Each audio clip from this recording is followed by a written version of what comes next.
La historia del ser humano en América y en consecuencia en México comenzó hace miles de años.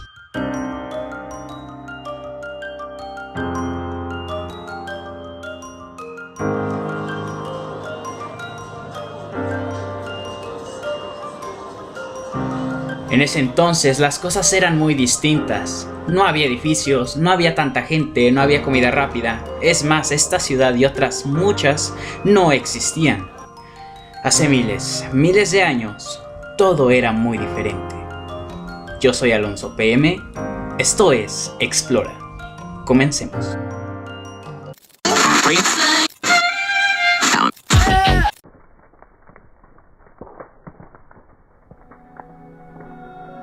Podríamos considerar que este momento de la historia a tratar es lo anterior a ella, la prehistoria, un término nacido en Inglaterra en 1851 para agrupar a los pueblos más antiguos y su cultura en la Europa occidental, o sea, las primeras poblaciones nómadas, recolectoras, cazadoras y a veces pescadoras. Al no existir la escritura, lo que conocemos de esta época es a través del estudio de materiales dejados por ellos, como las herramientas hechas en piedra y hueso y madera en menor medida, porque es más difícil su conservación. Esto sería así hasta el 3300 a.C., año en que se tiene constancia de los primeros documentos escritos en Oriente Próximo. Sin embargo, aplicar este patrón de la prehistoria en México era incorrecto, ya que el proceso de desarrollo de las antiguas culturas de nuestro país fue muy distinto a las del Viejo Mundo. Por ejemplo, en Europa, en el 1200 antes de nuestra era, se tienen los primeros vestigios de hierro fundido.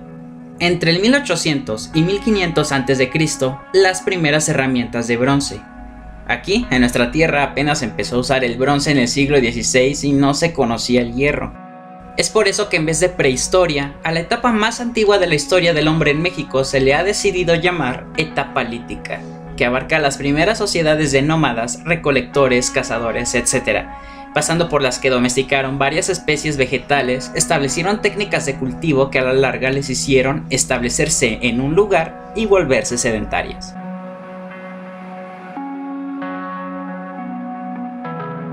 El ambiente con el que se encontraron los primeros pobladores era muy ajeno al actual. El clima predominante era el frío, los glaciares cubrían gran parte de la tierra, los bosques eran extensos y la flora y fauna, pues, ¿qué les digo?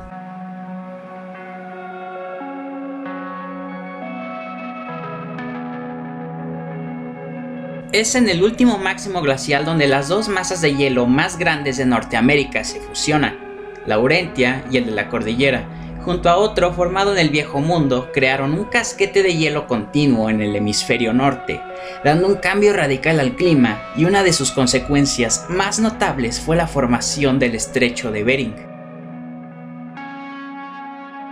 El descenso del nivel del mar por la formación del casquete, que alcanzó los 120 metros de altura, dejó al descubierto puentes de tierra, permitiendo el paso de Asia a América y viceversa.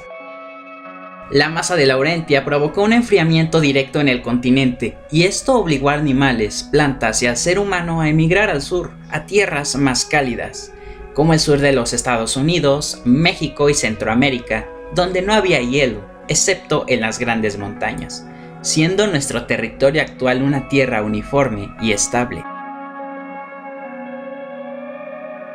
Comenzó la deglaciación. La contracción de las masas de hielo produjo cambios en las corrientes de aire, insolación en el verano, aumento de la temperatura. Los cambios orbitales hace 12.000 años acentuaron las estaciones, provocaron la aparición de monzones, sequías, una tendencia que originó los climas actuales.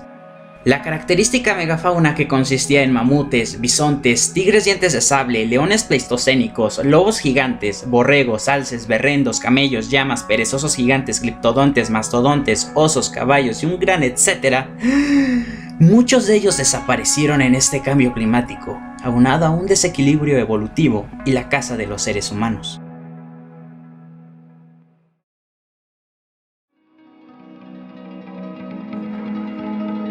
Desde el descubrimiento del Nuevo Mundo por parte de los navegantes europeos en el siglo XVI, ha existido la interrogante sobre el origen de los pobladores de América.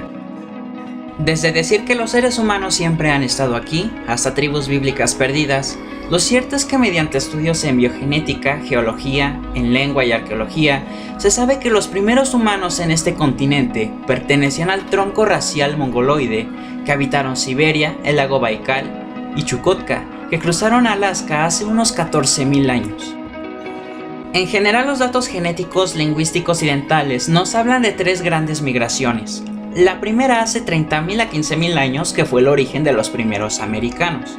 La segunda hace 15.000 a 10.000 años, que fue la base de los Dah'dene del noroeste de Canadá, y la última hace 9.000 a 6.000 años, que corresponde a los ancestros de los aleutoesquimales, aunque obviamente existen otras propuestas de migraciones más antiguas e intermedias. La búsqueda continúa por conocer los orígenes del hombre aquí. En el campo de la genética se han desarrollado investigaciones con el ADN mitocondrial, confirmándose, en algunos casos, la propuesta de la migración tripartita y en otros, discrepancias que plantean más interrogantes. Pero una vez en el continente, la evidencia de los pobladores más antiguos de México abarca fechas que van desde hace 30.000 años con el hombre de Chimalhuacán hasta hace más de 6.000 años con el hombre de Chicoloapan. Los primeros mexicanos cazan, acorralan a un animal, le arrojan piedras, lo hacen caer a un precipicio. A veces solo uno atrapa a uno pequeño. Recolectan frutos, flores, brotes, desentierran raíces y tubérculos, recogen insectos y larvas, pescan en el mar, ríos, lagos, lagunas. Manufactura artefactos con piedra, hueso, asta o madera para diversos usos. Va desde herramientas sencillas como tajadores hasta más elaborados como los raspadores y, por supuesto, las puntas de proyectil, perfeccionando esta industria lítica con el paso del tiempo.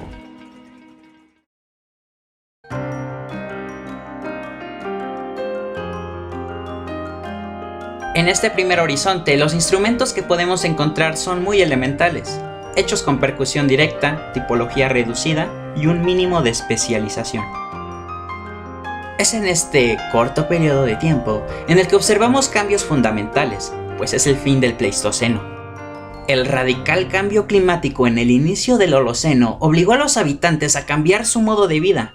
Aparecen las puntas de proyectil Folsom y Clovis, que se caracterizan por tener forma de hojas y con acanaladuras. También hace su entrada la técnica de retoque por presión, el uso de percutores blandos como madera, hueso y asta y una tendencia de hacer un mejor acabado en las piezas. Ya ha ocurrido una revolución tecnológica y social. Se ha extinguido la megafauna del Pleistoceno. El nivel del mar se elevó. Se añade una nueva técnica de pulido con las que se crearon nuevas herramientas como hachas y azuelas. Cobró protagonismo la recolección, en especial de semillas, mientras que la caza, que era principalmente de animales pequeños, pasó a segundo plano. Inició el uso de la cestería, cordelería y redes, además del uso de objetos como adorno y ceremoniales. Y, por supuesto, la práctica de la pintura rupestre. Parece que la población se constituía en familias extensas que se juntaban en época de lluvia y se disgregaban en grupos pequeños en época de secas. Usaban patrones de nomadismo cíclico, que les permitía aprovechar los recursos sucesivamente de las áreas ecológicas recorridas. Tras proteger, seleccionar plantas para desarrollar variantes más productivas y después crear técnicas necesarias para su cultivo, nace la agricultura, siendo el frijol, el maíz y la calabaza las primeras plantas en ser domesticadas. Y esto fue la base para los futuros pueblos y civilizaciones de Mesoamérica y el resto de nuestra tierra. Bastante tiempo, ¿no? Alrededor de 30.000 años de historia. Obviamente este fue un breve video en donde nos damos una idea general de cómo eran las cosas en aquel tiempo. Yo soy Alonso PM, nos vemos en la próxima. Si te gustó este video no olvides darle like, compartir y suscribirte para estar al pendiente de los secretos arqueológicos, históricos y culturales que oculta nuestro país a través de Explora. Sígueme en mis redes sociales para saber del contenido extra y demás actividades que conforman este proyecto.